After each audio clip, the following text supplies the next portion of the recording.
Welcome to T-SAT. ఈరోజు మనం ఈ వీడియోలో బౌద్ధ మతం గురించి నేర్చుకుందాము. రైట్, మనకి బౌద్ధ మతంలో అత్యంత ముఖ్యమైనవి పంచమహా కళ్యాణాలు. పంచమహా కళ్యాణాలు అనగా బౌద్ధ మతంలో బుద్ధుడి జీవితంలో జరిగినటువంటి 5 ముఖ్యమైన సంఘటనలే పంచ కళ్యాణాలు. బుద్ధుడి జీవితంలో మొదటిది బుద్ధుడి యొక్క జననము. రైట్, సింబల్ వచ్చేసి తామర పువ్వు లేదా కలువ. రైట్, తామర పువ్వు లేదా కలువ అని చెప్పేసి చెప్పడం జరుగుతుంది. రైట్, మహాభి నిష్క్రమణ చిహ్నము గుర్రము. రైట్, మనకి గౌతమ్ బుద్ధుడు కపిలవస్తు అనే ప్రాంతం నుంచి ఇంట్లోంచి వెళ్ళిపోయాడు. రైట్, సింబల్ వచ్చేసి గుర్రము. కంటక, గౌతమ బుద్ధుడికి ఇష్టమైన జంతువు కంటక. సంబోధి, జ్ఞానోదయము. రైట్, రావి చెట్టు. ధర్మచక్ర పరివర్తన చక్రము. ఇక్కడ మనకి 8 అడ్డగీతలు గల చక్రం అనేది గుర్తుపెట్టుకోవాల్సి ఉంటుంది. 8 అడ్డగీతలు గల చక్రము. రైట్, బౌద్ధ ధర్మానికి సింబల్ అన్నమాట. బౌద్ధ ధర్మానికి సింబల్ ఇది. ధర్మచక్ర పరివర్తనము. ఇక్కడ అష్టాంగ మార్గ గురించి చెప్పడం జరిగింది. సో దీనికి రైట్ బౌద్ధ ధర్మము చక్రం అనే సింబల్. ఇక 5వది మహాపరినిర్యాణ, సింబల్ వచ్చేసి స్తూపము.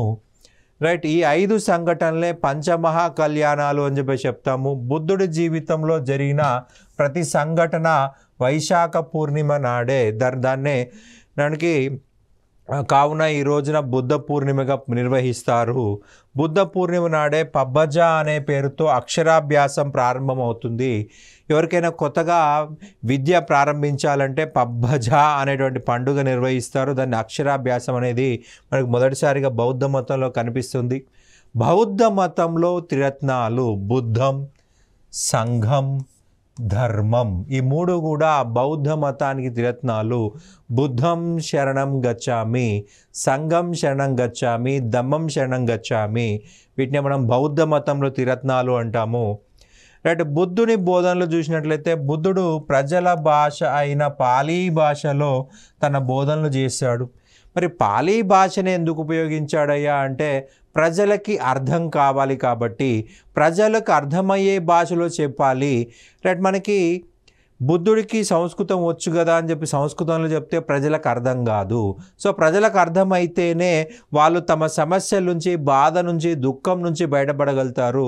అందుకే బుద్ధుడు ప్రజల భాష అయిన పాలీని ఉపయోగించాడు. తన శిష్యులకు బంగారం కానీ డబ్బులు కానీ తీసుకోవద్దన్నాడు. రైట్, మనకు బంగారము తీసుకుంటే ఏమైందండి, కోరికలు పెరుగుతాయి. డబ్బులు తీసుకుంటే కోరికలు పెరుగుతాయి. సన్యాస జీవితం వదిలేసి మళ్ళీ సంసారం వైపు వెళ్ళిపోతారు. మళ్ళీ అనేక సమస్యలు ఎదుర్కోవాల్సి ఉంటుంది. అన్నీ వదులుకొనే సన్యాసం తీసుకొని శిష్యులు అయిపోయారు. మళ్ళీ బంగారం డబ్బులు తీసుకుంటే మళ్ళీ వెనక్కి వెళ్ళిపోతారు. రైట్, బంధాలు పెరిగిపోతాయి. బంధాలు తగ్గించుకోవాలంటే బంగారం కానీ డబ్బులు కానీ ఉండకూడదు. ఆర్య సత్యాలు. గౌతమ బుద్ధుడు తన 4 సూత్రాలు కలిపి ఆర్య సత్యాలు చెప్పాడు. దుఃఖ, ప్రపంచమంతా దుఃఖయం. మనిషి పుట్టుక దుఃఖంతో స్టార్ట్ అవుతుంది. మనిషి మరణం దుఃఖంతో ఎండ్ అవుతుంది. జీవితం అంతా కూడా దుఃఖమయమే. ఇది అల్టిమేట్ ట్రూత్ అన్నమాట. రైట్, దుఃఖం, పుట్టిన వాడికి దుఃఖం తప్పదు. జీవితాంతం దుఃఖపడుతూనే ఉండాల్సి ఉంటుంది. సముదయ, దుఃఖానికి కారణం కోరికలు ఉండడం వల్లే దుఃఖం ఏర్పడుతుంది. రైట్, కోరికలు అనేది లేకపోతే దుఃఖం ఏర్పడదు. సో మనిషి అన్నవాడు ఖచ్చితంగా కోరికలు ఉంటాయి కాబట్టి అది తప్పదిగా. నిరోధ, కోరికలను వదులుకుంటే దుఃఖ నివారణ జరుగుతుంది. రైట్, మార్గ, దుఃఖ నివారణకు అష్టాంగ మార్గాన్ని అనుసరించాలి. వీటిని 4 ఆర్య సత్యాలు అని చెప్పి చెప్తాము. ఎప్పటికీ మారవేవి. రైట్, భూమి ఉన్నంత వరకు వీటిని ఎవరు మార్చడం అసాధ్యం అన్నమాట. మనకి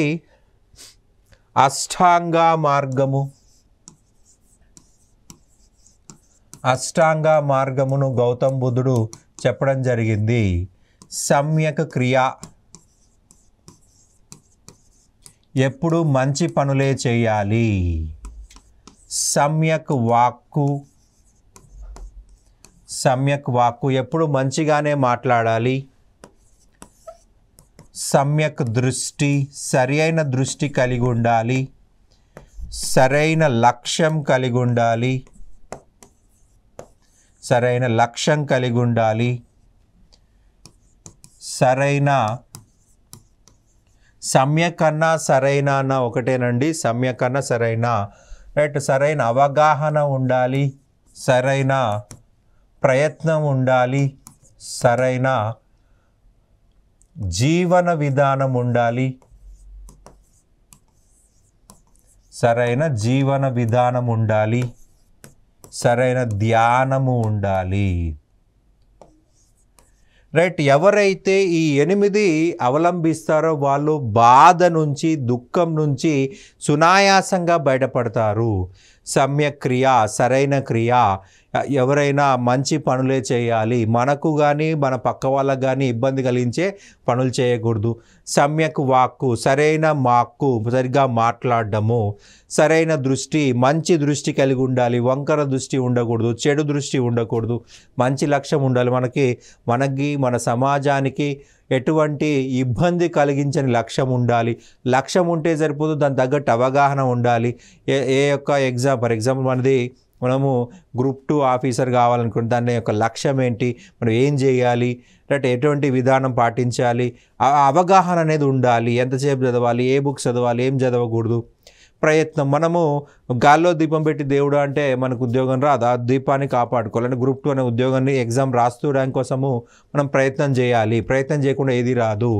జీవన విధానం, సరి అయిన జీవనం, నీకు కానీ నీ సమాజానికి కానీ ఇబ్బంది కలిగించే జీవన విధానం ఉండకూడదు. రైట్, చివరిగా సరైన ధ్యానము, సమ్యక్ ధ్యానము. సమ్యక్ అంటే సరైన అని అర్థం తెలుగులో. రైట్, ధ్యానము, మెడిటేషన్ అనేది మనసుకి, రైట్, శరీరానికి ప్రాధాన్యత ఇస్తుంది. ఈ 8 ఫాలో అయిన వాళ్ళు బాధ, దుఃఖం నుంచి బయటపడతారు. రైట్, ప్రపంచానికి వాస్తు సిద్ధాంతాన్ని ప్రవేశపెట్టింది బౌద్ధ మతస్థులు. మనకి మహాపరినిబ్బావ సుత్తాలో వాస్తు గురించి కలదు. మహాపరినిబ్బావ సుత్తాలో వాస్తు గురించి ఉంది. కీసా గౌతమి కుమారుడు మరణించిన సమయంలో ప్రతి కారణానికి ఒక ఫలితం ఉంటుంది అని బుద్ధుడు తెలియజేస్తూ ప్రతిపద సముపద సిద్ధాంతాన్ని ప్రవేశపెట్టాడు. ప్రతిదానికి ఒక కారణం ఉంటుంది, ఒక ఫలితం ఉంటుంది అని చెప్పేసి రైట్ చెప్పడం జరిగింది. బౌద్ధ మత ప్రచారానికి 4 సమావేశాలు జరిగాయండి. 4 సమావేశాలు జరిగాయి. మొదటి సమావేశం చూసినట్లయితే ఇందులో త్రిపీఠకాలులోని సుత్త మరియు వినయ పీఠికలు రాయబడ్డాయి. రైట్, సుత్తా పీఠిక చూసినట్లయితే దీన్ని ఆనందుడు రాయడం జరిగింది. వినయ పీఠిక చూసినట్లయితే ఉపాలి రాయడం జరిగింది. సుత్తా పీఠికలో బుద్ధుడి యొక్క బోధనలు, వినయ పీఠికలో రైట్ ఈ యొక్క బౌద్ధ సన్యాసుల యొక్క వివిధ అంశాల గురించి చర్చించడం జరిగిందనమాట. రైట్, రెండవ బౌద్ధ సమావేశంలో బౌద్ధ మతం 2గా విడిపోయింది. వజ్జీ సన్యాసులకి అవంతి సన్యాసుల మధ్య విభేదాలు తారాస్థాయిలోకి వెళ్ళిపోయాయి. అయితే ఈ సన్యాసుల మధ్య గొడవలు క్లియర్ చేయలేకపోయారు. రైట్, బౌద్ధ మతం 2 శాఖలుగా విడిపోయింది. వజ్జీ సన్యాసులు మహాసాంఘికులు అయిపోయారు. అవంతి సన్యాసులు తేరవాదులుగా విడిపోయారు. తేరవాదులకే మరి ఒక పేరు స్థావిరవాదులు. స్థావిరవాదులు అని చెప్పాల్సి ఉంటుంది. ఇలా 2 రకాలుగా విడిపోవడం జరిగింది. మహాసాంఘికులు రైట్ తేరవాదులుగా 2గా విడిపోవడం జరిగింది 2వ బౌద్ధ సమావేశంలో. రైట్, 3వ సమావేశం చూసినట్లయితే ఈ 3వ సమావేశం మౌర్య అశోకుడి ఆధ్వర్యంలో నిర్వహించబడింది. రైట్, బౌద్ధ మత ప్రచారానికి చాలా ప్రాధాన్యత ఇచ్చాడు అశోకుడు. సొంతంగా తన పిల్లలనే వివిధ ప్రాంతాలకు పంపించాడు. అశోకుడు తన కుమార్తె అయినటువంటి చారుమతిని నేపాల్ పంపించాడు. రైట్, అలాగే బౌద్ధ మత ప్రచారానికి తన అలాగే కుమార్తెని రైట్ కుమార్తె సంఘమిత్ర, కొడుకు మహేంద్ర వీళ్ళిద్దరినీ కూడా శ్రీలంకకు పంపించాడు బౌద్ధ మత ప్రచారం కోసము. రైట్. అలాగే బౌద్ధ మత ప్రచారం కోసం రాజకుటుంబీకులైన సోనా మరియు ఉత్తరలను మయన్మార్ లేదా బర్మాకి పంపాడు. త్రిపీఠకాలలో 3వ పీఠిక అభిధమ్మా పీఠిక రాయబడింది. ఈ అభిధమ్మా పీఠిక చూసినట్లయితే మొగలిపుత్త తిస్సా అధ్యక్షతన రాయబడింది. మొగలిపుత్త తిస్సా అధ్యక్షతన రాయబడింది. 4వ సమావేశం అధ్యక్షుడు వసుమిత్ర, ఉపాధ్యక్షుడు అశ్వఘోష. 4వ సమావేశంలో ముఖ్య లక్ష్యం వచ్చేసి దాదాపుగా బౌద్ధ మతం 18 శాఖలుగా ఏర్పడింది. ఈ 18 శాఖలను 2 శాఖలుగా, ఇక్కడ యాక్చువల్గా అయితే ఒక శాఖగా ఏర్పాటు చేయాలనుకున్నారు, కానీ 2 శాఖలు ఏర్పడ్డాయి. 18 శాఖలను ఒక శాఖగా చేయాలనుకున్నారు, కానీ 2 శాఖలు ఏర్పడ్డాయి. మహాయాన బౌద్ధ మతం, హీనయాన బౌద్ధ మతం. రైట్. 18 శాఖలను ఒకటి చేయడం వాళ్ళ లక్ష్యము, కానీ ఏం జరిగింది? 2 అయినవి. రైట్. మహాయాన బౌద్ధ మతం, హీనయాన బౌద్ధ మతం. ఇక మొదట మనం మహాయాన బౌద్ధ మతం గురించి చూద్దాము. ఆచార్య నాగార్జునుడు మహాయాన బౌద్ధ మతాన్ని తర్వాత కాలంలో చాలా గొప్పగా అభివృద్ధి చేశాడు. వీళ్ళు గౌతమ బుద్ధుడి బోధనలకి కొద్దిగా పక్కకు జరిగారనే చెప్పాల్సి ఉంటుంది. మహాయానులు సంస్కృత భాషను ఉపయోగించారు, పాలీ భాషని నిర్లక్ష్యం చేశారు. ప్రజల భాష పాలీ, పండితుల భాష సంస్కృతము. మరి ప్రజలకు అర్థం కాకపోతే ప్రజలు దూరం జరుగుతారు కదా, దూరం జరుగుతారు. రైట్. వీళ్ళు ఏం చేశారంటే మహాయానులు గౌతమ బుద్ధుని దేవునిగా పూజించారు. గౌతమ బుద్ధుని విగ్రహ రూపంలో పూజించారు. రైట్. ప్రజలని అట్రాక్ట్ చేసుకోవడం కోసము విగ్రహాలను మహాయాన బౌద్ధ మతంలో ప్రవేశపెట్టారు. ప్రపంచంలో విగ్రహ రూపంలో పూజించబడినటువంటి తొలి వ్యక్తి గౌతమ బుద్ధుడు. అతని కంటే ముందు ఎవరు కూడా విగ్రహ రూపంలో పూజించబడలేదు. మనము వేదాల కాలంలో చెప్పుకున్నాం, యజ్ఞయాగాలు ఉన్నాయంతే. మతం అంతా కూడా యజ్ఞయాగాల చుట్టే తిరుగుతుంది, విగ్రహాలు లేవు, దేవాలయాలు లేవన్నాము. మొదటిసారి విగ్రహారాధన స్టార్ట్ చేసిందంటే మహాయాన బౌద్ధ మతం అనేది మనం గుర్తుపెట్టుకోవాల్సి ఉంటుంది. మహాయాన బౌద్ధ మతము. రైట్. ప్రపంచంలో విగ్రహ రూపంలో పూజించబడిన తొలి వ్యక్తి గౌతమ బుద్ధుడు. రైట్. బౌద్ధ మతము మనకి ఇక్కడ మొత్తం బౌద్ధ మతం కాదండి, మహాయాన బౌద్ధ మతం అనే గుర్తుపెట్టుకోవాల్సి ఉంటుంది. ఎందుకంటే హీనయానులు దీన్ని అంగీకరించలేదు. రైట్. మహాయానులు విగ్రహారాధనను, పూజా విధానంను ప్రారంభించారు. మనకి పూజా విధానం అంటే ప్రజెంట్ మనం కొబ్బరికాయ కొడతాం గుడికి పోతే, ఆ కొబ్బరికాయ కొట్టే విధానం మొదట స్టార్ట్ చేసింది కూడా మహాయానులే. కుంకుమ, పసుపు, అంబికా దర్బార్ బత్తి అటువంటివన్నీ కూడా ఈ యొక్క ప్రాసెస్ మొదట స్టార్ట్ చేసింది మహాయానులే. అంటే గౌతమ బుద్ధుడు చెప్పిన దాన్ని కంప్లీట్ ఎగైనెస్ట్గా వచ్చేసారు, కంప్లీట్గా వ్యతిరేకంగా వచ్చేసారు వీళ్ళు. రైట్. బుద్ధుని అనుగ్రహంతో మోక్షము లేదా ముక్తి లభిస్తుంది అన్నారు. మనము గౌతమ్ బుద్ధుని గురించి చెప్పేటప్పుడు ఏం చెప్పాము? గౌతమ్ బుద్ధుడు ఆత్మ గురించి కానీ, పరమాత్మ గురించి కానీ, మోక్షం గురించి కానీ, పునర్జన్మ గురించి మాట్లాడలేదన్నాం. వీళ్ళేమంటున్నారు? గౌతమ్ బుద్ధుడు అనుగ్రహం ఉంటే మోక్షం వస్తుంది అంటే గౌతమ్ బుద్ధుడి సిద్ధాంతాలు కంప్లీట్ ఎగైనెస్ట్ వచ్చిన వాళ్ళే మహాయాన బౌద్ధ మతస్థులు. ఈ మహాయానులు బుద్ధుడితో పాటు బోధిసత్తులను కూడా పూజించారు. రైట్. బోధిసత్తులు అనగా బుద్ధుడి యొక్క గత జన్మలు మరియు భవిష్యత్తు జన్మలు. గత జన్మలు, భవిష్యత్తు జన్మనే మనకి బోధిసత్తులు అని చెప్పేసి అంటున్నారు. జాతక కథల్లో బోధిసత్తుల గురించి వివరించడం జరిగింది. జాతక కథల్లో బోధిసత్తుల గురించి వివరించారనమాట. మనకి కొన్ని ఎగ్జాంపుల్ చూసినట్లయితే నెంబర్ 1 అవలోకేటేశ్వర, ఇతనినే పద్మపాణి అని కూడా పిలుస్తారు. మనకి గూగుల్లో పోయేసి అజంతా పెయింటింగ్స్ అని కొడితే ఫస్ట్ వచ్చే పెయింటింగ్ అవలోకేతేశ్వర పెయింటింగ్. చేతిలో ఒక తామర పువ్వు పట్టుకున్న వ్యక్తి ఉంటాడు, అతను ఏమని పిలిచారు? పద్మపాణి అని చెప్పేసి పిలవడం జరిగింది. ఇతను కరుణామయుడు అన్నమాట, కరుణామూర్తి అవలోకేతేశ్వర. రైట్. అమితాభ స్వర్గాధిపతి. బౌద్ధ మతంలో స్వర్గమునకు సుఖావతి అని పిలవడం జరుగుతుంది. బౌద్ధ మతంలో స్వర్గమునకు సుఖావతి అని పిలవడం జరుగుతుంది. అమితాభ స్వర్గాధిపతి అండ్ వజ్రసూచి చెడుని నాశనం చేసే దేవత. చేతిలో ఒక వజ్రదండం ఉంటుంది, దాని ద్వారా చెడు నాశనం చేస్తారు. మంజుశ్రీ జ్ఞానానికి దేవుడు. ఒక చేతిలో గ్రంథము, ఒక చేతిలో ఖడ్గము ఉంటుంది. రైట్, గ్రంథము ద్వారా జ్ఞానం ఇవ్వబడుతుంది, ఖడ్గము ద్వారా అజ్ఞానాన్ని తొలగించడం జరుగుతుంది. మైత్రేయ భవిష్యత్తు బుద్ధుడు. ఇతను ఇంకా పుట్టలేదు, ఇతను పుట్టాడంటే మనం చచ్చిపోయామే. రైట్, ఇతను పుట్టాడంటే పూర్తి సృష్టిని నాశనం చేస్తాడు.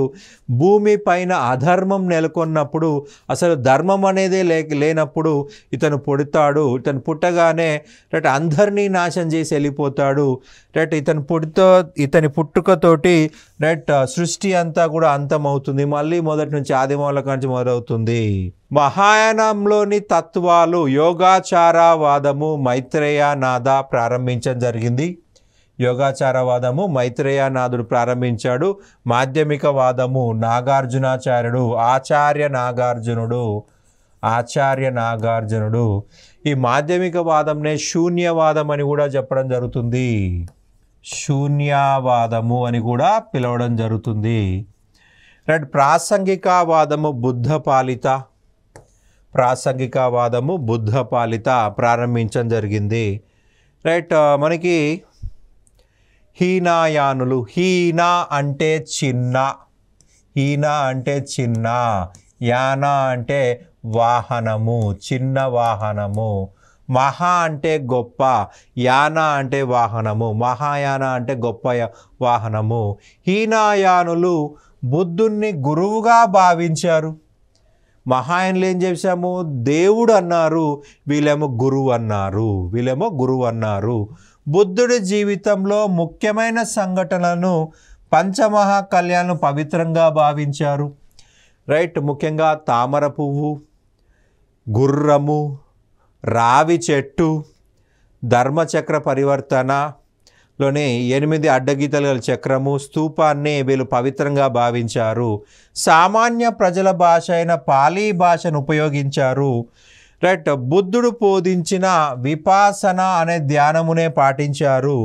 విపాసన మెడిటేషన్, ఇది మన విద్యార్థులకు చాలా గొప్పగా ఉపయోగపడుతుంది. రైట్, మనల్ని మోటివేట్ చేసుకోవడం కోసము. హీనాయాన బౌద్ధమే నిజమైన బౌద్ధ మతం అంటాము. వీళ్ళు బంగారం కానీ వీళ్ళు డబ్బు కానీ తీసుకోలేదు. రైట్, ఆహారం మాత్రమే తీసుకున్నారు. పాలీ భాషను మాత్రమే, ప్రజల భాషను పాలీ భాషను ఉపయోగించారు. రైట్, పూజా విధానం లేదు, జస్ట్ గురువుగా భావించారు. గౌతమ్ బుద్ధుని యాజ్ ఇట్ ఈజ్ ఫాలో అయ్యారు. మార్పు కోరుకోలేదు. మార్పుని వ్యతిరేకించిన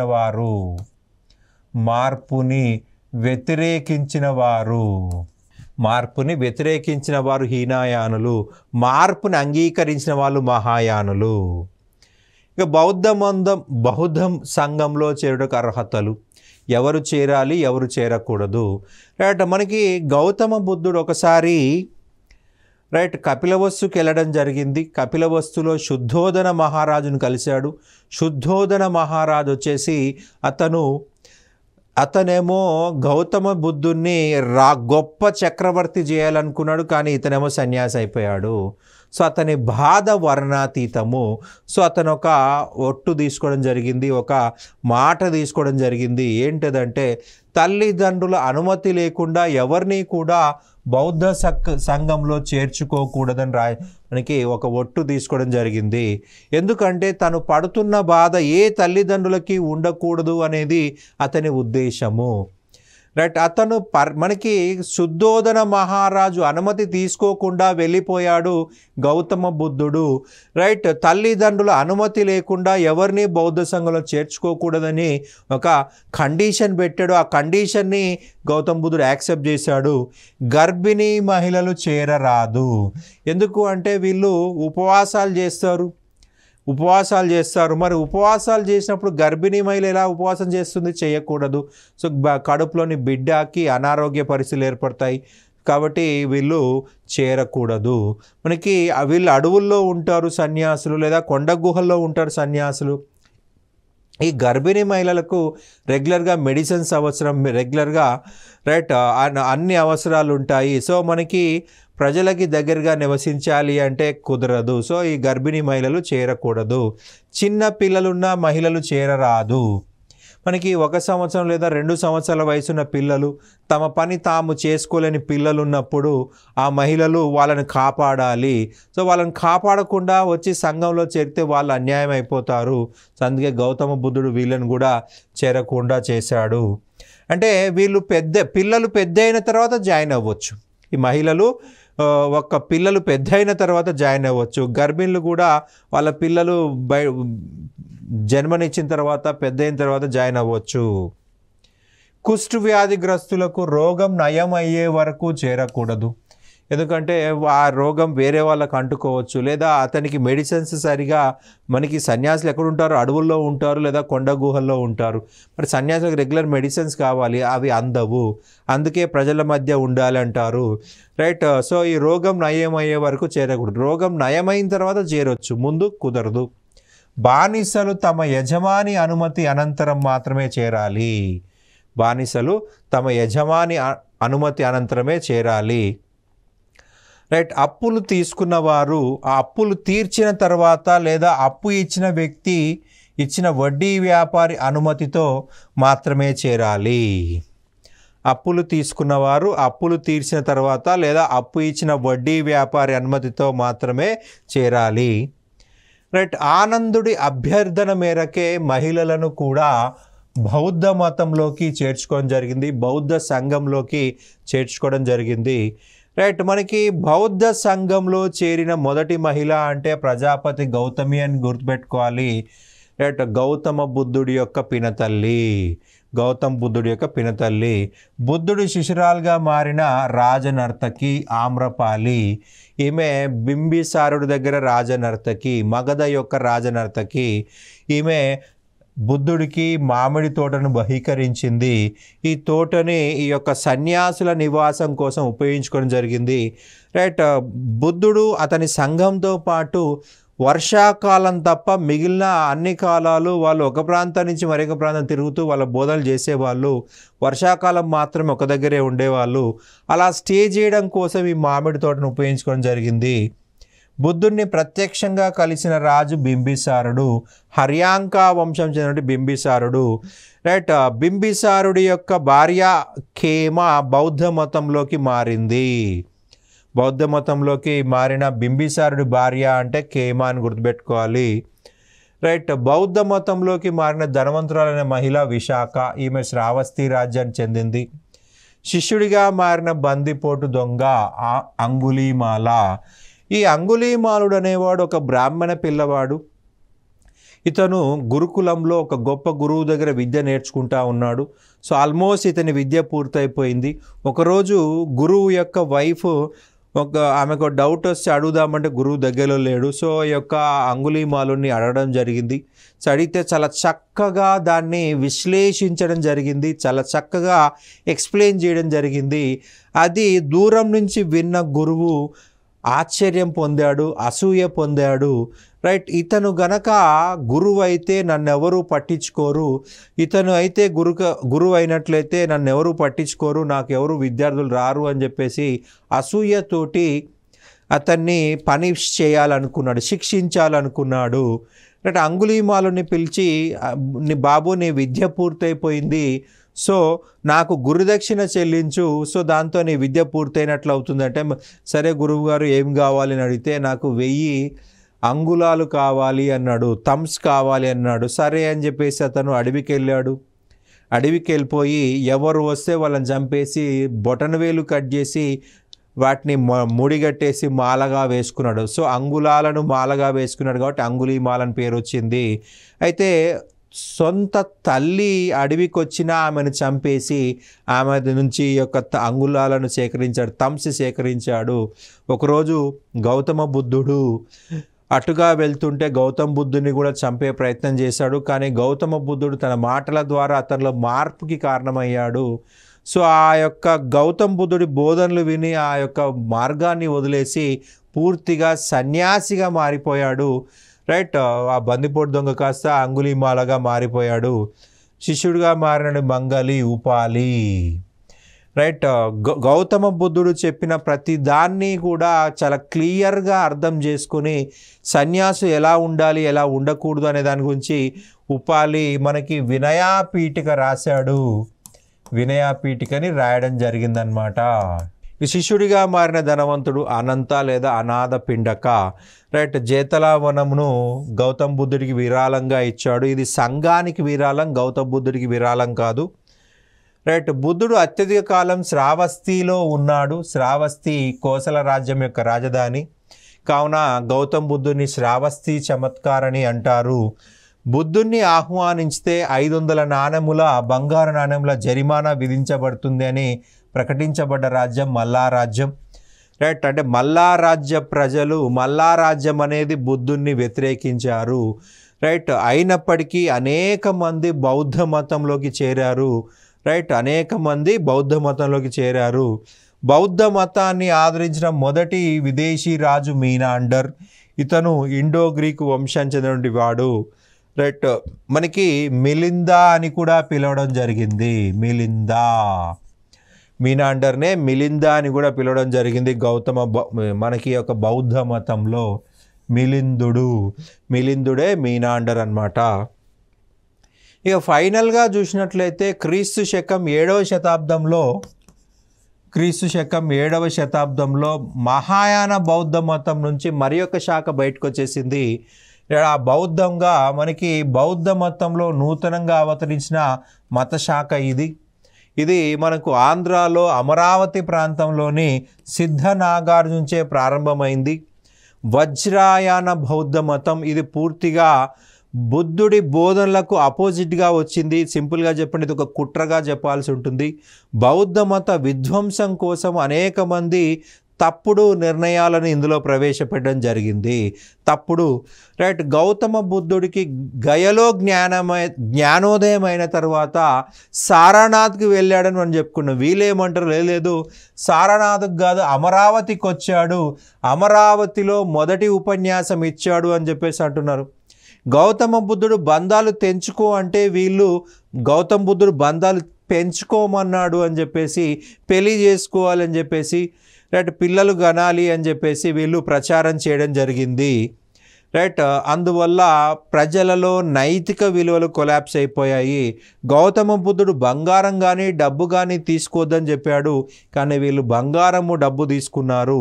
టిబెట్లో దీన్ని ప్రచారం చేసింది తారానాథ్. ఈ మతశాఖ వాళ్ళు మంత్రతంత్రాలకు ప్రాధాన్యత ఇచ్చారు. మంత్రతంత్రాలకి ప్రాధాన్యత ఇవ్వడం జరిగింది. రైట్. ఈ యొక్క వజ్రాయానులు నైతిక విలువలను పూర్తిగా విస్మరించారు. నైతిక విలువలను పట్టించుకోలేదు. నైతిక విలువలను పూర్తిగా నిర్లక్ష్యం చేయడం జరిగింది. రైట్. ఆశ్రమాలలో వైవాహికేతర సంబంధాలు ప్రారంభమైపోయాయి. నైతిక విలువలు పతనమైపోయాయి. విపరీతంగా డబ్బు సేకరించారు, విపరీతంగా బంగారం సేకరించారు. సో పతనం అయిపోయే దిశకు చేరుకుంది. రైట్. మహాయాన బౌద్ధ మతం నుంచి బయటకు వచ్చిన శాఖనే వజ్రాయన బౌద్ధ మతము.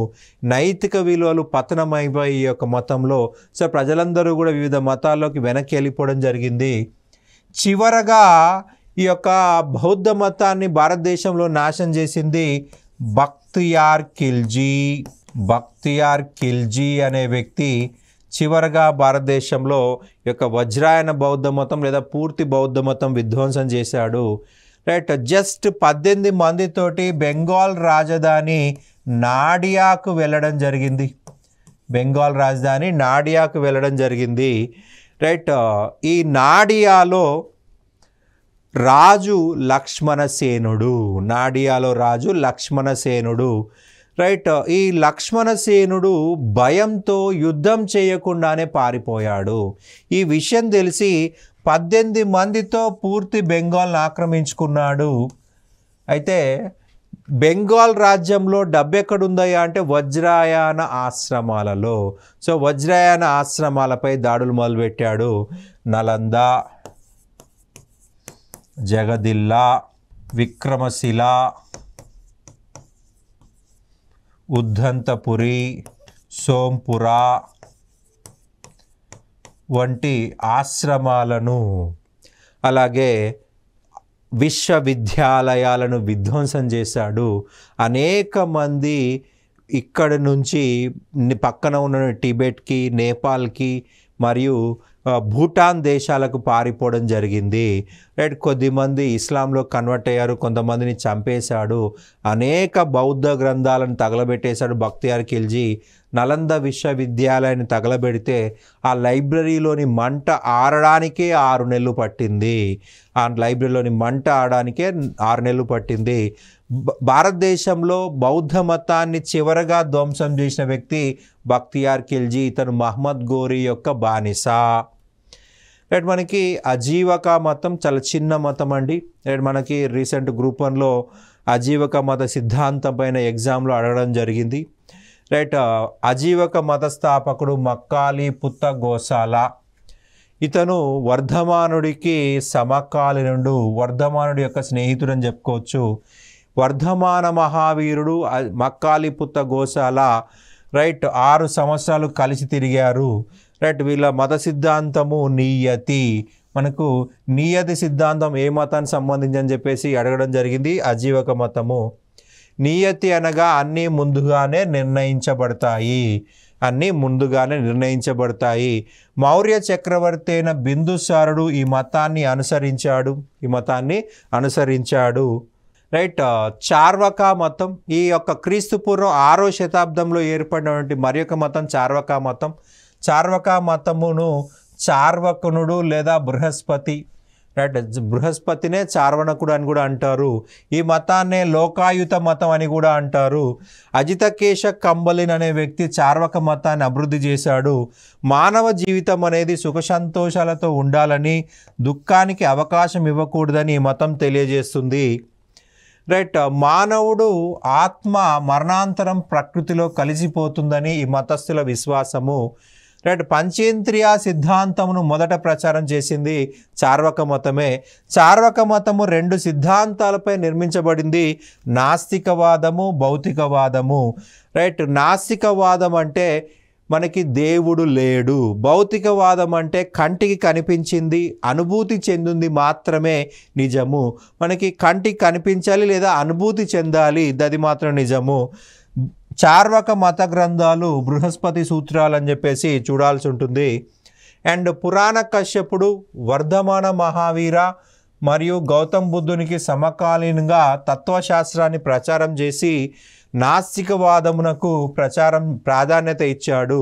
పురాణ కశ్యపుడు, వర్ధమాన మహావీర మరియు గౌతమ్ బుద్ధునికి సమకాలీనంగా తత్వశాస్త్రమును మరియు నాస్తికవాదంకు ప్రాధాన్యత ఇచ్చాడు. వకుడా కాత్యాయన వర్ధమాన మహావీర మరియు గౌతమ్ బుద్ధునికి సమకాలీనంగా తత్వశాస్త్రం ప్రచారం చేశాడు. భూమి, నీరు, అగ్ని, గాలి, ఆనందం, బాధ మరియు ఆత్మ అనే 7 శాశ్వతమైన అంశాలతో ప్రతిదీ నిర్మితమైనది పరమాణువాదాన్ని విశ్వసించిన అనువాది వకుడా కాత్యాయన. రైట్, ఇదండి మనకి బౌద్ధ మతం యొక్క పార్ట్ 2 అండ్ దాంట్లో చిన్న టాపిక్స్ యాడ్ చేసాము. Right, thank you.